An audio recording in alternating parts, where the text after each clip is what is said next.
Hello everyone, welcome. Today's project, this is massive. If you're contending with health anxiety, agoraphobia, this is unbelievably mind-boggling. And if you know someone else who is contending with health anxiety, please share it with them because this is huge. This is, when I learned this about I used to suffer from health anxiety. When I learned this, it changed my outlook over what I was dealing with. And so existential philosophy is so important to know because, well, to best understand it is to understand that our normal state of being is in anxiety. It is in exploratory mode. Now, exploratory mode can be good and bad, right? Like, the good is that you can do it voluntarily, and the bad is that it can happen involuntarily. It could pop up out of nowhere and take you under. And so another way to look at existentialism is to understand that, well, how can we buttress ourselves and remain calm in a world of infinite complexity and suffering? And that is the fundamental axiom of existentialism. Well, how can people actually be calm in a world where there's just so much complexity and so much unknown to deal with? I mean, how can we even deal with, like, if you experience a pain and ache in your side, yeah, how do people brush that off? And why are some people completely obsessing and falling into this catastrophic existential crisis when an ache does pop up? Like, what are the differences, and how can we, really, that's the question, how can we buttress ourselves from that infinite complexity? And you know, you can take this example as a truth within existentialism. The rat being transferred from one cage to another, right? What happens? Well, the rat taken from one cage, which is already explored territory, and you place it in something unknown to the rat, what does the rat immediately do? It explores because it is anxious. It doesn't know where it is, so and it's treating like that unknown space as if there is a predatory animal, and that's what it should do, right? So it's exploring, and then once it fully explores the cage, and then it can calm down. And look at a child, right? The normal of a child is existential terror. But if the child is around someone like a guardian, then they're calm. But place a child in a shopping mall away from the guardian, what happens? It's terror. Immediately they break down. And so you can say that the normal childlike behavior is of anxiety. It's of existential terror, right?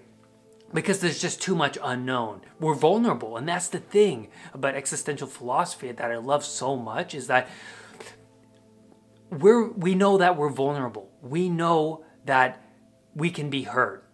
We know that, right? And that's what, when I look back on my health anxiety, I remember just being in that existential terror because I was comforted in the bubble of my culture for such a long time that when I was confronted by the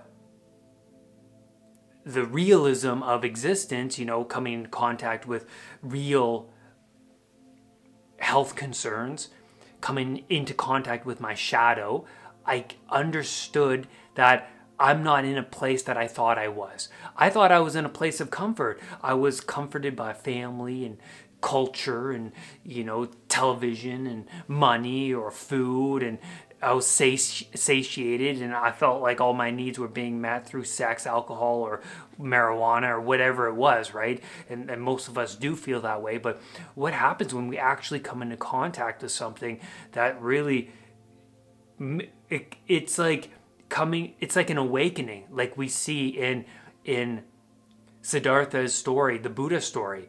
He's grown up in the confines of his father's kingdom, right? And his father doesn't want Siddhartha to be subjected to the realities of existence. He wants Siddhartha to remain unconscious and in a childlike wonder, right? But that can only go so far, and it does in the story. That's why the story is archetypal, is because the snake always gets into the walled garden, no matter how well protected it is. And he comes into contact with death, decay outside of the kingdom. And what happens? It terrifies him. And a lot of people who are suffering from health anxiety, that's what happens. They come into contact with the realities of existence. It terrifies them. And then they retreat back home into the dependent-like states, trying to get back into unconsciousness, but they can no longer get back into unconsciousness because they saw the snake, they saw the reality, and it will haunt your dreams. And how do we contend with that? The suffering and that realization. Well, we have to explore the thing that the predator, because it activated our anxiety response, our threat detection systems, and now because it's active, that system is an indicator that you should master the thing that you ran away from in order to calm down that system. And that is so unbelievably important to know in regards to your health anxiety. You have to master the thing that activated your predatory detection system in order to calm down.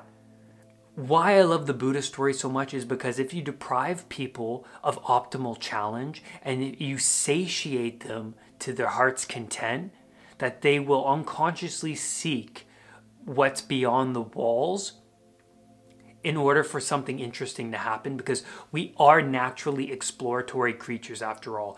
You take a solitary rat, right, and you subject the rat to cocaine, who's just a solitary rat in the without freedom in a small cage.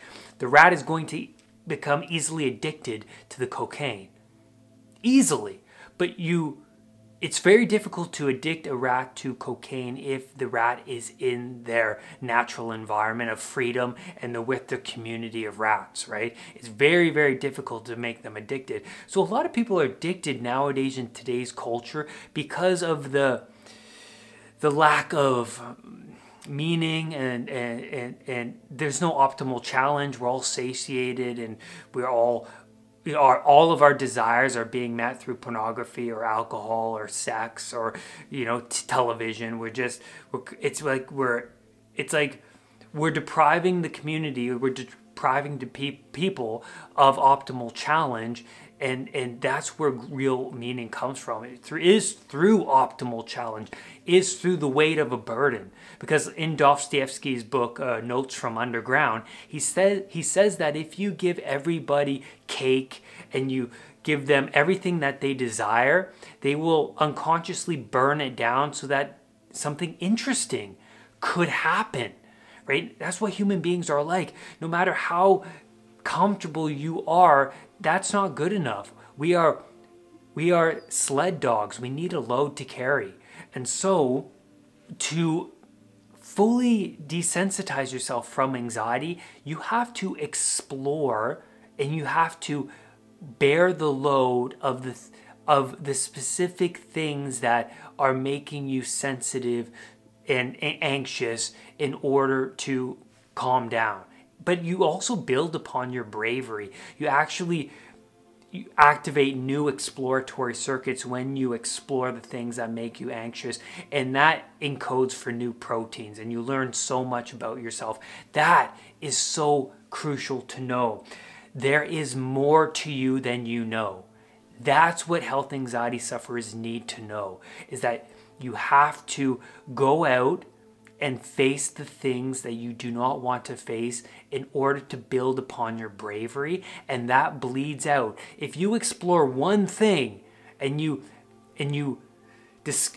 through that exploration you discover that you are more than you are, then that bleeds out into other areas of your life that used to be very sensitive and anxiety provoking to you. Because you start to believe in yourself that, hey, if I can tackle this mountain or if I can tackle this snake, I can tackle these other areas that used to be anxiety producing, right? And they won't be so anxiety producing anymore once you tackle that one thing that made you anxious. So for an anxiety sufferer, what happens, right? They are ruminating over their symptoms. They're afraid of going out in public and experiencing a heart attack and being judged by other people while they confront their mortality and potentially lose control and die, right? And so they go to the emergency room a lot because they've come into contact with something that their family can't help them with, or the weed can't help them with, the alcohol can't help them with, the dependencies that they were relying upon for that safety can no longer help them. It's like in Siddhartha's case, the Buddha story, what he notices is that, you know, no matter how comfortable the environment is, it can't help me, because the realities of existence are just going to come. They are going to show up, and you can't escape that, right? And it opens your eyes. It haunts your dreams. And so what Buddha does, Siddhartha does, he goes and explores, and he starts to be curious, right? Voluntary exposure of what is causing you the anxiety is what's curative. It activates new proteins within the brain, activates new circuits which encodes for the new proteins. And that's unbelievably mind-boggling, right? It changes everything about how you view health anxiety, right? And so that's the thing. Exposure. You have to expose yourself. So you have to make new associations between the thing that's making you anxious and, well, the thing that's making you anxious and, well, death, really, because when you expose yourself to something that, you know, is interpreted as something that could do you in, and then you survive, you go, huh, I never thought I could manage that, but now I can manage that. And now the amygdala goes, hey, I won't die in this situation. I won't die here. That is huge.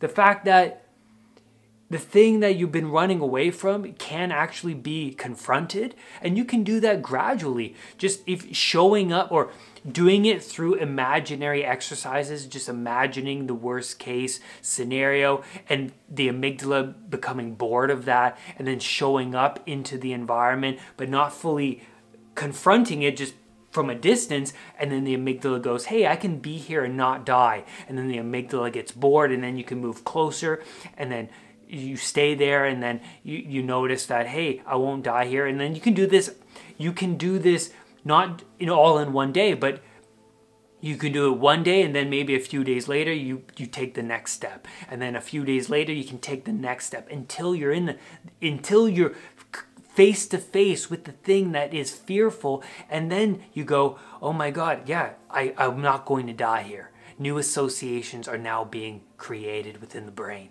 It's so phenomenal. It's so brilliant. I love that. And so existential philosophy, these existential philosophers like Nietzsche, Dostoevsky, Kierkegaard, they understand that it's through action that means everything. It's through the action of the rat exploring the new environment that's going to calm down its system, right? Because we're in a world of novelty, right? And the fact that we buttress ourselves from this novelty is what's so fascinating, right? Like, what can we do to make our territory calm?